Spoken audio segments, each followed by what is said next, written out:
All right, good afternoon, everybody. I'll call the Finance Administration meeting to order on Tuesday, February 17th, 2026. It is 2 p.m. If you will stand for the Pledge of Allegiance. I pledge allegiance to the flag of the United States of America and to the republic for which it stands, one nation, under God, indivisible, with liberty and justice for all. Sarah, we are all good with compliance with FOIA? Yes, sir, we are. Perfect. Can I have a approval for the agenda as it stands? So moved. And a second? I'll second it. By Tab, thank you. Any objection? Yeah, no objection. I'd like to offer an amendment to the motion. Okay. To the agenda, if that's appropriate. Sure. Yeah, and I'd like to ask for privilege from you for about 2 minutes. Okay. Okay. And if Sarah wants to put the 2 minutes clock on there for me, that'd be fine. We don't need to. Mr. Chairman, the leadership of this council promised to include an agenda item that would have asked this council to reconsider the vote to purchase property on St. Helena Island for economic development. That project had the support of the Coastal Community Foundation, the Penn Center, the Small Business Association, along with our own Beaufort County Economic Development Executive Directors. As you can see, it is not on the agenda. Council leadership first stated that the motion to reconsider would be on the agenda at the Natural Resources Committee. During the agenda setting of the Natural Resources Committee, leadership insisted that it be placed on the Finance and Economic Development Committee meeting today, and is also to go back to the Beaufort County Economic Development Board. At the special call meeting of the Beaufort County Economic Development Board last week, this project was unanimously voted down because Mrs. Tabernick stated that the council did not support it. Yet, the Beaufort County Economic Development Board voted in November overwhelmingly to support this project, and then at a call meeting voted unanimously not to support it. The question is why?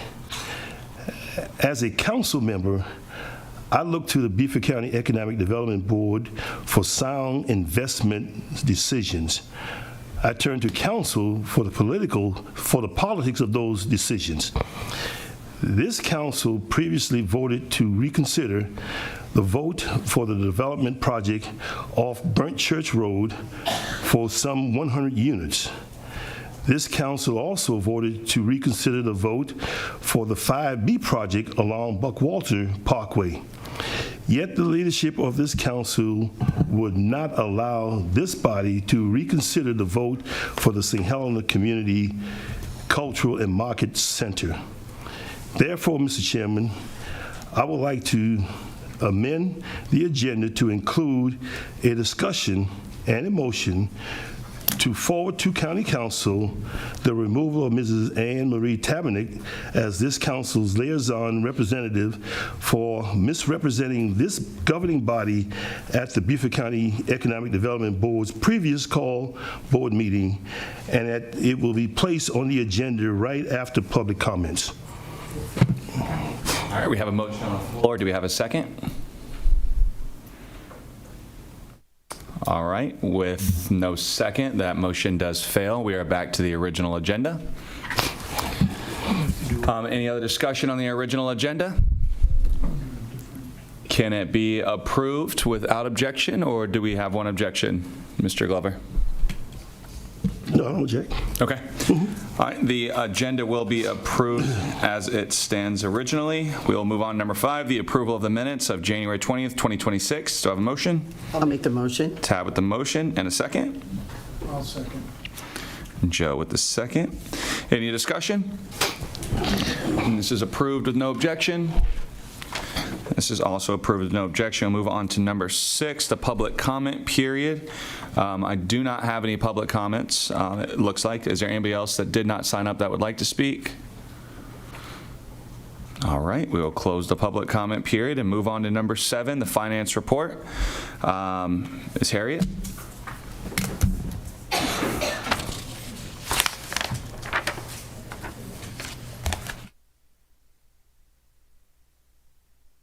How are you today? Great, how are you? Thriving. Okay. All right, we're going to start with our year-to-date budget reports. Yeah, that's small. Okay. So this is our general fund revenues. As you can see, January 15th has come and gone. We're 97% at ad valorem taxes. Considering it's only February, I do see us exceeding that and what we projected, since we still have about 4.5 months left to go in the fiscal year.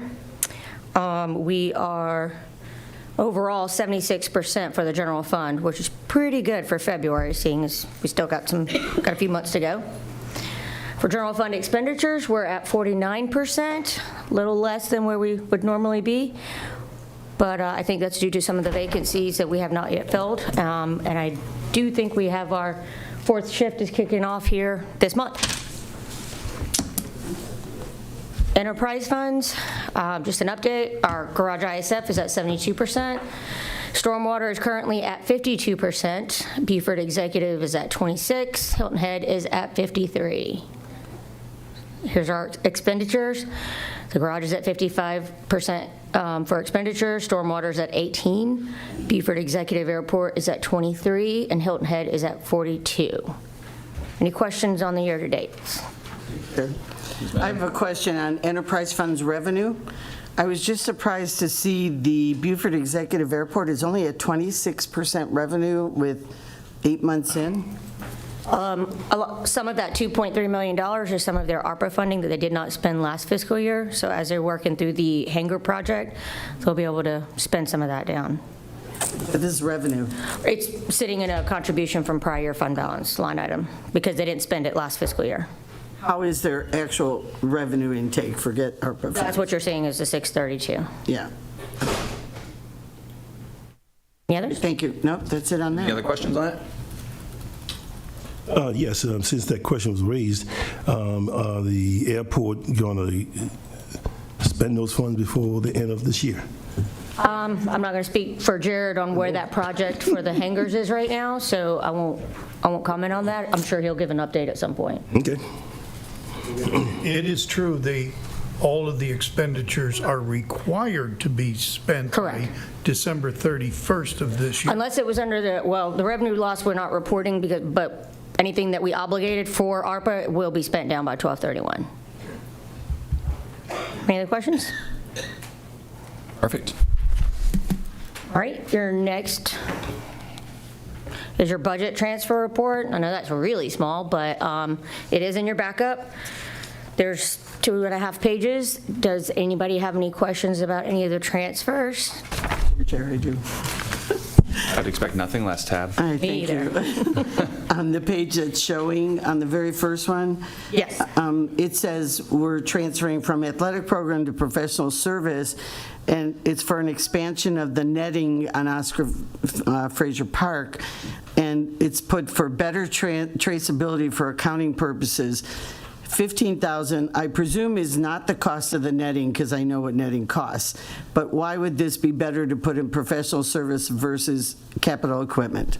Because it was a service provided by the vendor. It's a design service?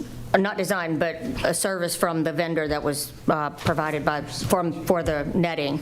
But they wanted to originally move it to 51170, which is non-professional services, but it is professional services. Okay, that So might we- help if they explain that, because Okay. it looked to me like they were buying $15,000 worth of netting. No. Which is nowhere near what that's going to cost. I Right. know that, yeah. Any other transfers or questions about transfers that occurred? I have a question on the next page, sorry.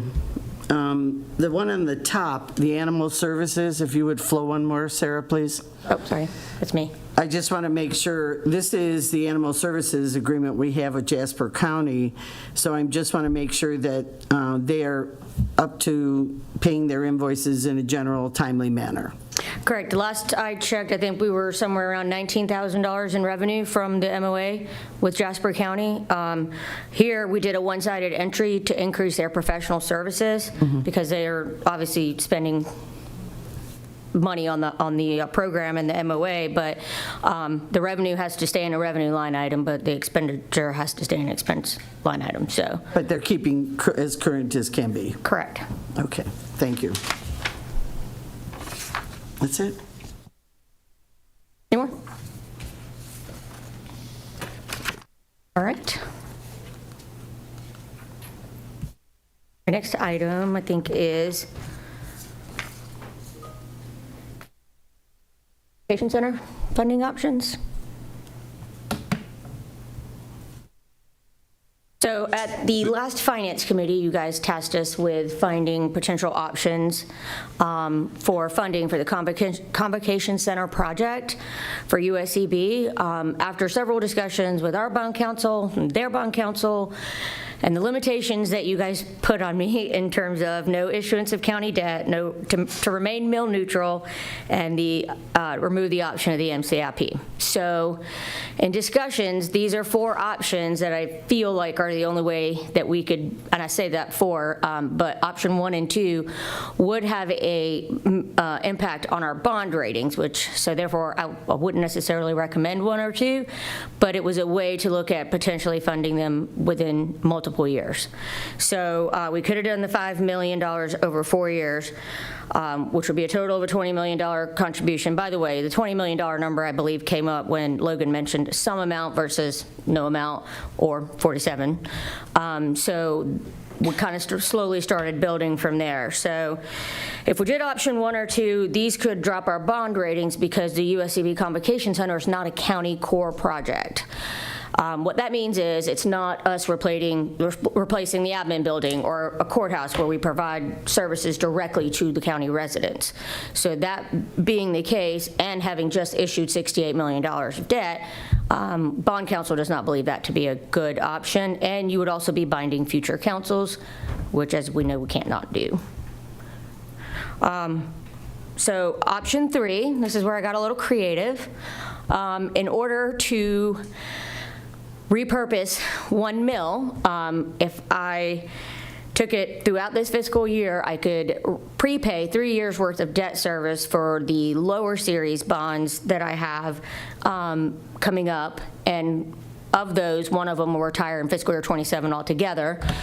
This could allow us to shift 1 mill over to USCB on top of the one they get now to help fund towards the Convocation Center. And as we all know, the value of a mill changes year over year, so it could lead up to being close to $13 million or more, depending on the growth of the value of a mill. So that is another option. And then option 4 is to look at what we've already done. So we just issued the $68 million for 2025 series bonds, and we have $9.5 million for a law enforcement center project, which isn't even under design yet. So you have that sitting there. Also, if you recall, in fiscal year 25, when you voted to approve the bonds, you were also funding TCL and BMH's capital projects. Well, when you did that, you increased their millage. You increased BMH by 0.2 and TCL by 0.1. So due to that, we have $1.6 million sitting in that fund balance for those 0.3 mills. That plus the 9.5, which could happen all during this current fiscal year, would equal $11.1 million to contribute immediately. So that's probably the fastest, quickest option, but again, these options are yours. I could pull off option 3 and option 4, but option 1 and 2, I don't want to take the chance of dropping our bond ratings, because I'd like to increase our bond ratings over time. All right, we'll open it up for Any questions? discussions and questions. Either option 3 or option 4, and I'm more inclined towards option 4. Because option 1 and 2, as it shows there, we're binding a future council, and we cannot do that. Would not recommend it. What happens to the $9.5 million if it's not spent on the the law enforcement center? We would repurpose it to USCB for the Convocation Center. You've already issued the debt. Go ahead, Ms. Howard. Do we know, you said nothing's been done for the law enforcement center. Is there any other updates about it from administration? The only update I would provide is there's ultimately there's no funding. I mean, this would be for a design, but since we're doing a transportation referendum this year, considering how much a law enforcement center might be, that would be something that to do a full design. I think part of what we could do is look at potential options for the LEC, and as well as I believe there's a requirement to build an EMS and a fire station there, so we could scale that back and reserve some funds to at least look at a smaller project at the LEC. But a full-blown LEC with no sales tax would require an issuance of debt or some type of financing. So just I for believe the consideration. I believe the 9.5 was for A&E design anyway, and I don't think we're even at that point right now. And we're not ready for that at this time. Okay. Have you had one?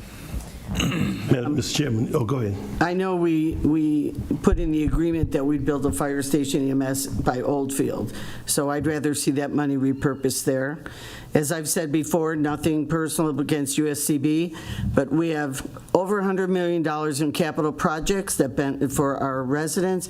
We have a referendum we're putting on the ballot, and the average person would say, why aren't you using this money for the referendum? Because they don't distinguish. So I am not in support of this at all. Not option 3, not option 4. Not supporting it. Chairman, quickly, what is the university asking us for? How much? $47 million. 47. Originally, it was $47 million, but I think at the Okay. budget retreat, council was not able to do that. And they're receiving the other 47 from the state? Yes, they have received the other $47 million from the state. So They were seeking matching funds. And if we only did 20 million, what would that do for them? Is that killing the project? I don't want to speak for them, but I don't believe so. I think they're going to probably seek other funding sources, I would assume. Okay. We'll hear that in item 8. We'll hear from them in item 8. Okay.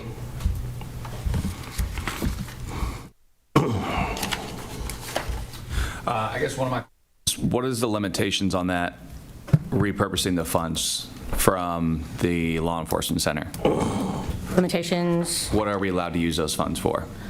currently it's appropriated for the law enforcement center. I would have to bring forth a budget amendment to repurpose those funds to USCB versus the law enforcement center project.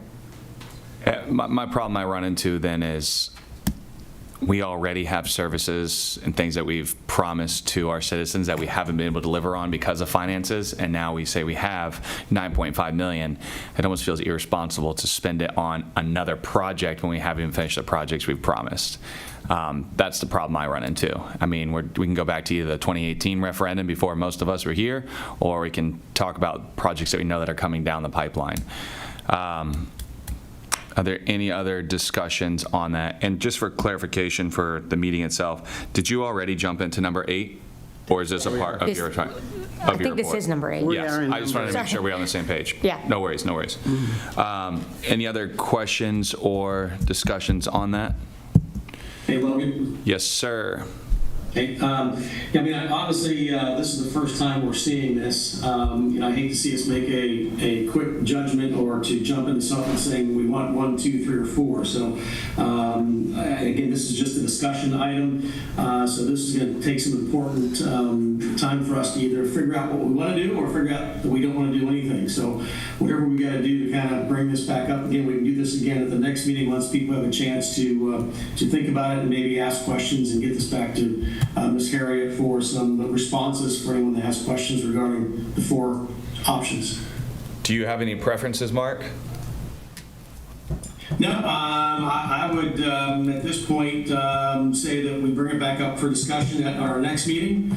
And if anyone has any questions, they can send it to me and Mr. Moore, and Pinky as well, but again, to us, and we'll get them to her, and then we will get that list back to everybody. Once we have a chance to see what questions there are, maybe ask some more things or figure out if there is a possibility or if something we do or don't want to do. Are there any other questions for council? Yeah, Mr. Chairman, I find it kind of hard for me to understand the whole notion of not binding future council on a decision we make here. That's like saying you have 2 years to make a decision and everything has to be dealt with within that 2 years. I just find that kind of hard to fathom right now, but, that's just me. I might add, the USCB is asking us to match their 47, and what's being presented to us comes as close as 20, and 20 is a good start. But I would like to see us go further than that and actually match the 47. The 47 is what they got from the state. The 47 that they're asking for is actually going to benefit the entire county, south of the Broad as well as north of the Broad. And north of the Broad will certainly benefit by having the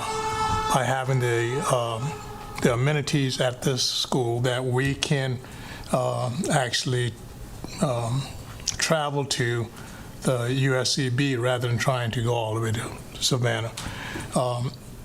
In my younger days, we used to go to the, what's the center in Savannah?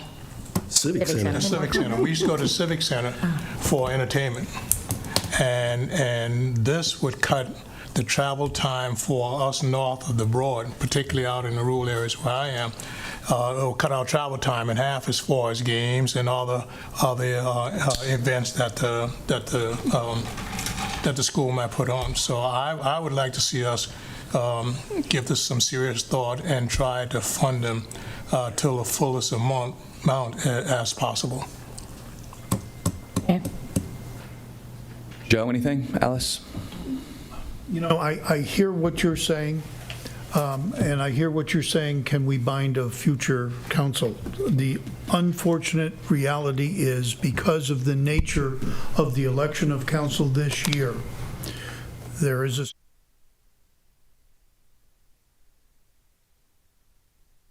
said this council cannot bind that council that it will come into on January 1st. They will have to make those decisions going forward. The Law Enforcement Center we've been talking about for a period of time.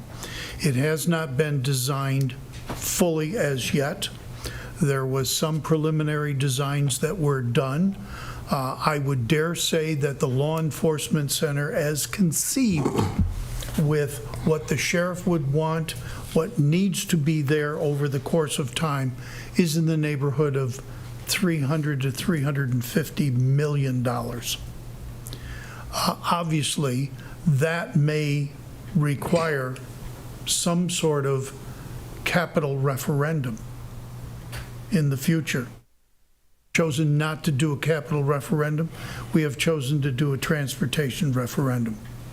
That being said, there is a portion, when we bought the property from Oldfield, one of the contingencies was that a fire EMS station would be put there. Now, a fire EMS station is in the neighborhood of $5 to $6 million. That will have to be done at some point in time. It is not imminent. We have approximately 5 to 6 years left before that has to be done. Hopefully, we're going to be successful with a referendum this fall with transportation, because the road system on 170 is key eventually to having the law enforcement center John Paul II, having a new entrance there, an entrance to the Law Enforcement Center there, 462 realigned. So a lot of things are in the works. Unfortunately, our hands are going to be tied as to how far we can go this year. Paula, anything? No, I have no comments. I'll just leave one more final thought then, and then we'll go from there. But my biggest issue actually isn't even necessarily the funding source. I know there's ways we can work out funding, whether it's 20 million, 47 million, to Mr. Dawson's point, but my biggest issue still is the fact that infrastructure is our biggest need in Beaufort County. Our roads are failing, our fire and EMS is overwhelmed. When you go to full length of infrastructure all the way from stormwater up to services, we're adding on to that by building this arena. You're adding traffic to it. You're right, it will cut down on traffic, but it's also going to put more cars on our roads during those events. Not saying I don't want it in the future. I mean, I graduated from USCB. I want to see it to continue to grow and thrive, but I just don't know if this is the right time for that. Again, this is just a discussion. With that said, though, I know a lot of you guys are here. Do you guys have one person that would like to come up and make any comments on it since you're all here? If not, we will have it another discussion item. I figured since y'all made the drive. Yeah?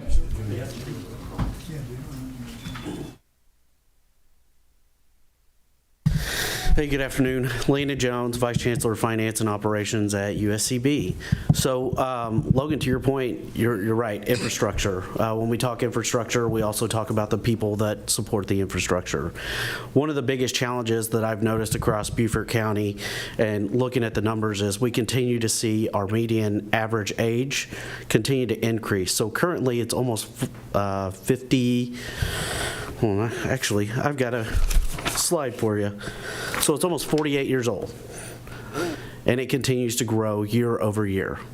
Who's going to be doing all those jobs? You have over 400 restaurants, just in hospitality, restaurants here. People at this age, they're not doing that. They can't afford to do that. But young people can. So what's a better economic engine than a university? There's been countless models across the U.S. where you see a university brings in the economic boom, so you're getting the finance, you're getting the hotels, the local businesses, the shops continue to grow. That's increasing the tax revenue coming back to the county, so you can focus on those projects. But you guys, we still have a ton of projects still not addressed yet, as you said previously. So when we look at those projects, I mean, you're talking maybe 5-10 years down the road where you might actually be able to address most of them, maybe. So I think we can get it done relatively quickly. Our RFP is out right now. We're selecting a master planner so that we can go ahead and get rolling and get the ground broken. It's time to get a move on this. This convocation center and sports park, this is going to help us recruit. It's going to help us grow our enrollment. You're going to see a return on this investment at a much faster pace than you would some other projects. You're also going to get more community engagement. So I think overall, I think this is a great project. $20 million will go a little ways, but we really need the full $47 million if we can. That's the goal. That will get it done. Before I can even put this out to bid, I have to make sure I have the funding secured through the state. That is a requirement. I can't go in and modify halfway through the process, so that is a challenge as well. Do you all have any questions for me? I know, Anna, you had a question about the Port Wentworth project, and I do want to let you know that they have already approved, I believe it's 1,200 homes to be built around that, and they're subsidized homes, or they're affordable homes. So they're going to draw all of our young people, all of our graduates there to Port Wentworth. So not only are we losing revenue, we're losing future workforce as well. So that's another economic challenge. So you do have on 278, right off of exit 8, massive development going in for housing, and some of that will be workforce. So we do have massive growth there. So I'm concerned about the roads, as Mr. Cunningham said, but also just the very fact that we don't have $47 million. And we're about to ask our residents for a penny tax, which went down in 2024, for our roads. And, I mean, we have to be prudent, and we have to sell that to our residents, and I think this would detract from it. Like Logan said, it's just not a good time for us. Not that there's ever a good time for money, let me say that. But I'm concerned about our referendum passing. And Chair, may I make a comment? I understand this place in Port Wentworth is the Ghost Pirates Arena. It is. So that's part of it. Private money, correct? No. They No? committed funding to it as well. Well, they're going to be using the arena, okay? Yeah, they're going to use The Ghost Pirates. all the ballparks, the soccer fields, the amphitheater. So who's paying for that arena? The county's paying for it. The Chatham County? Yes. All of it? I don't know if it's 100%. I know Are it's you a sure that significant the portion. Ghost Pirates are not putting their money up? I'm sure they're ponying up too, Okay, so, just like we have the state ponying up for us. okay, so, I'm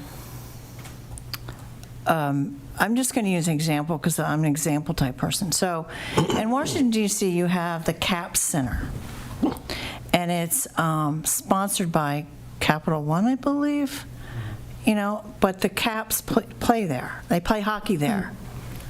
But it's paid for by a private funding organization, the Capital One, or FedEx Field is paid by Federal Express as a private company, a public company, but it's private money. Why can't USCB do that? Go out and find somebody that's willing to put, I know Novant Health is doing that, but how about somebody else? Why the county? Well, we will also try and go out and help fill the gap. For whatever gap there is in the completion phase, we will help go out and find donors to help fill that gap. However, I will tell you, we are a state organization, not a professional organization or private, so Right. we don't have access to certain things. And so they do, which is great for them. They generate a ton of excess revenue. But again, we're a state entity. Mr. Cunningham, the other thing we have talked about in the past is the possibility of putting a question with the referendum if the public would support this. I only know the people that have reached out to me that say, why aren't you using that money for roads? So my question would be, can it be a question on the referendum to see if the public would support it? After all, it's public money. It can't be a question on the transportation referendum, but it could be a separate question. Correct. Correct. But that won't help you because that's not till November, so I totally understand that. Anybody else before I have a couple things? Just quickly, Mr. Chairman. Sir, absolutely. I'm going to stand with Mr. Lawson in keeping this alive, keeping it going, and see whether we can come up with something. So I'm going to stand right there at this time. Thank you. I guess first I'll just answer some of the questions I guess other council members asked. Port Wentworth, just by Googling, is public-private partnership, $24 million by Chatham County. The other $20 million is covered by the Ghost Pirates. And that's a $44 million total project. As for some of your comments, if you don't mind, sir, you were talking about are people leaving for our hospitality industry. Right now, hospitality, according to USCB's website, isn't even the top 5 for graduation rate. It's not, you're right. Psychology, nursing, public health, and human services. And business. And business administration and management, correct. Which I think is actually what needs to be the focus of the future. We already have the restaurants here. We already know that industry is going to be here. I'm in that industry. I totally get that logic. But one of the things we've been focused on at the county is slowing down the growth, not adding the growth. So your argument was that they're building more 120 units, you said 1,200 units? Yes. By the new one? We don't want 1,200 new units built. That's the whole argument of this council. We're trying to slow down growth. We're not upzoning. We're not providing that opportunity unless people are bringing us something where they're building something that's putting it on there on its own. So if you were coming to me saying we have workforce housing and we can do it, and can you help us there? That's the argument that these builders are making, which still most of them have been successful.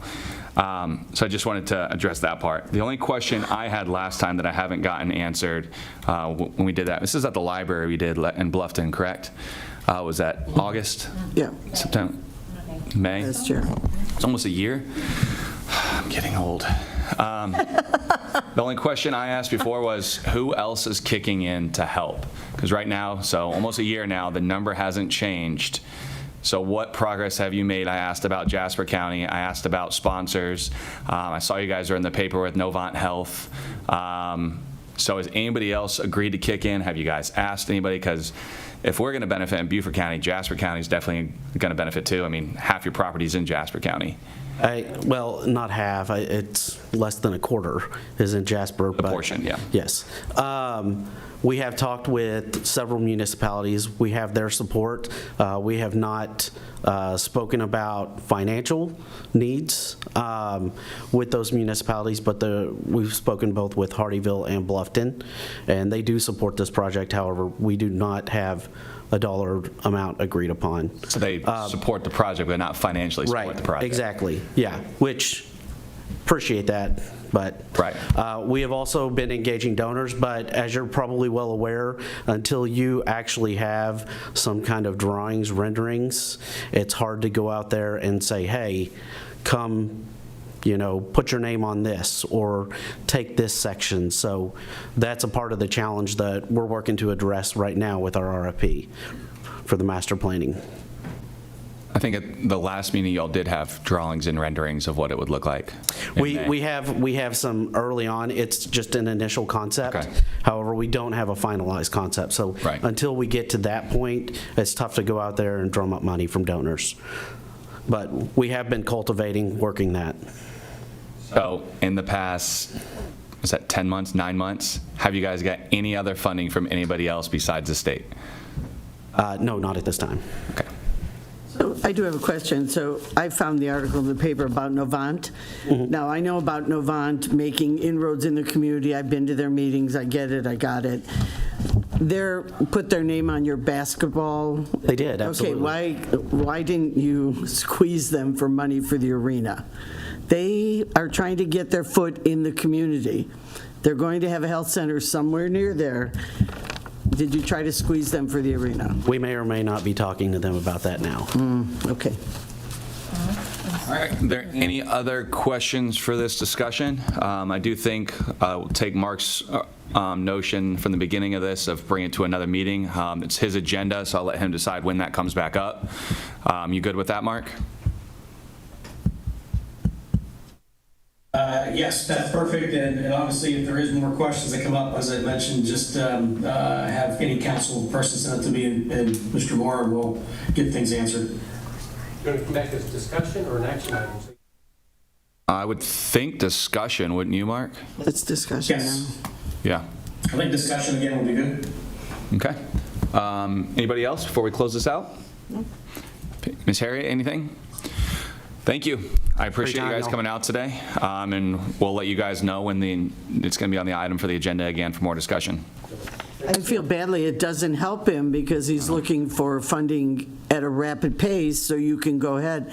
So this is not helpful to them. Am I correct with that? You are correct. Okay. I just wanted to reiterate that.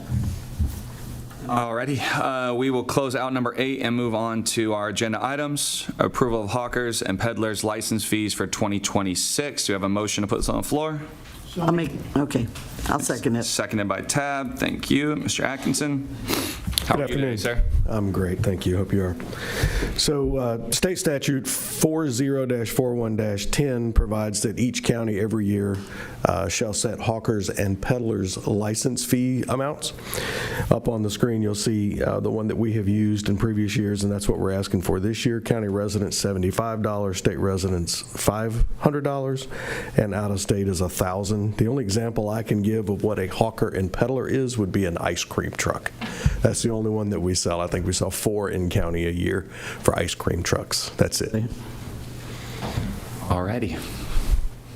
Would this be the same concept that people that did like mobile bars? It would be, as long as they're not stationary. So if they're stationary, they have to have a zoning permit and then a business license. Where an ice cream truck, if you have a hot dog vendor that pulls a cart around, it would be the same thing, which we don't have one. But yeah, something like that would qualify for that.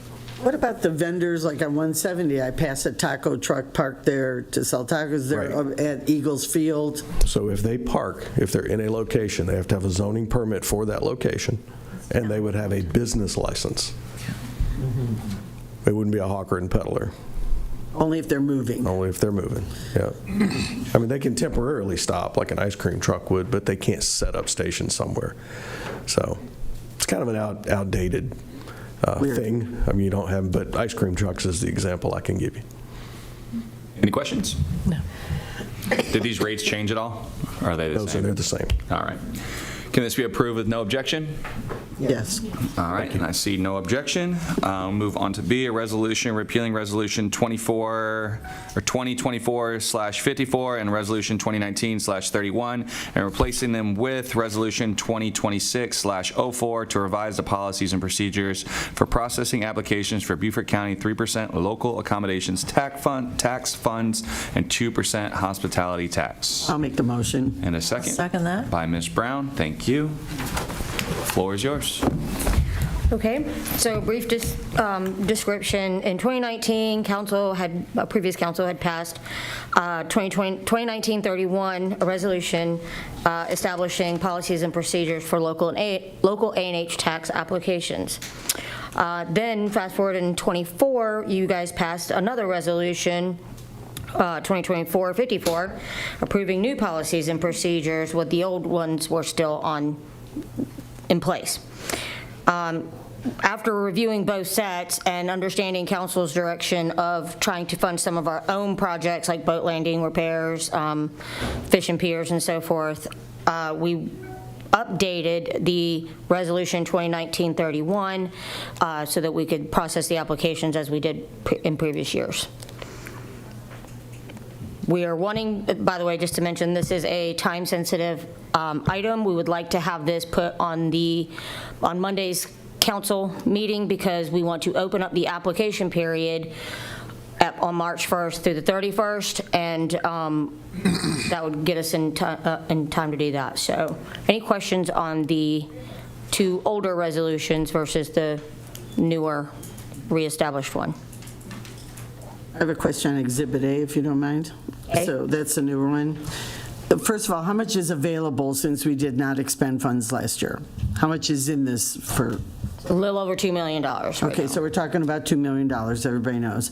Will the applicants be required to attend an information session like state aid tax does? Because it's kind of definitely do that. short. Yeah? We Okay. can. All right, because I think we did that in the past. We would have a work session just to walk people through the process. And then on step 7, it says, after the adoption of the resolution, the award shall be made to the approved entities. Okay.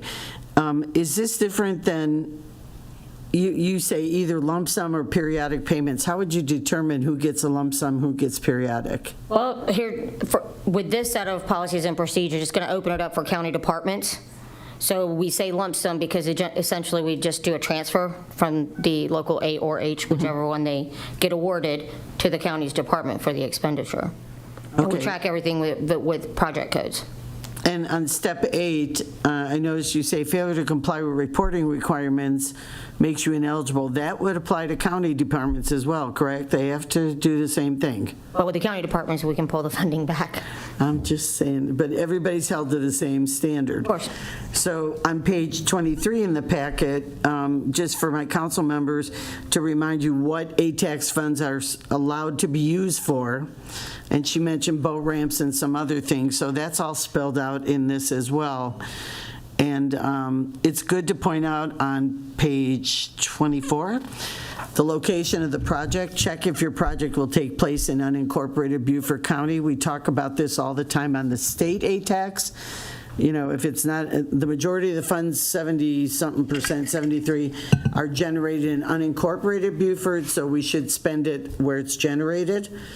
And so I'm glad to see that. And will someone verify number 6? Has the organization received local A&H tax in the past 5 years? I presume you're grant administrator? Yes, ma'am.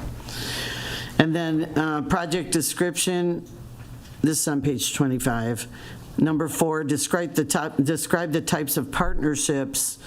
I've always had a concern that some grants all want all their money sole source from the county.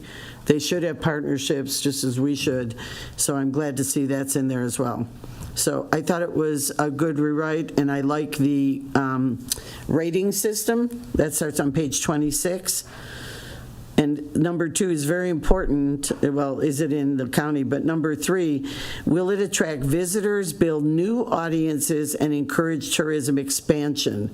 I am often concerned that we give grant money and they're not really bringing in new visitors. It's more of a repeat kind of thing, and it should build new audiences. So I was glad to see a lot of the changes you made. Mr. Chairman, I have a question. Ma'am. Going back to page 24, number 6, has your organization received, your grant administrator, can they give us more, I mean, it's just a yes, no. Will your grant administrator actually list so we have that information? Yeah, Not we can just do a that. yes, no answer. We Right. need to know the dates in the Yeah, past if we're 5 years. administering, we'll have it on our records anyhow. Okay, all right, good. Yes, sir. Quickly, the makeup of the committee, and I think we talked about that. I guess my question is, a quorum will have to be at least 5 people. And I'm wondering, what's the wisdom behind that, especially since there are a lot of, there could be vacancy happening. So what is the wisdom behind a 5 versus the 4 instead of 7, which is a simple majority for a quorum? So the makeup of this committee this is not a citizen-led committee. This will be of department directors in the county. Oh. I'm looking at full representative from the public. That's the old one. That's the old one? resolution. Yeah, go to page 20, Mr. Glover, number 2, step 2. Oh, then I got the wrong item here, but yeah. Look at page 20, number 2. That'll explain. I'll have to study that a little later. Thank you, ma'am. Okay. So for this cycle, just so we don't miss a funding cycle, we're only going to do it for the month of March. But as Tab noted in step 2, it'll be the first quarter every calendar year moving forward. We just don't want to not be able to award anything this fiscal year. How many applications did we get last year that we didn't act on? I don't know And do they have to reapply? I don't know the ones that applied last year are going to apply in this March cycle, because remember, we were in the middle of updating this. Yeah, do you know how many we got? I can't remember off the top of my head, but I'll get you that number. That's fine. Thanks. All right, any discussion? No, we want to move this to council Please. as soon as possible, so. Can this be done with no objection and sent to council on Monday? All right, this will be done with no objection. With that, there is no further business for this meeting. We'll be back at 4 o'clock for public facilities. See you guys then.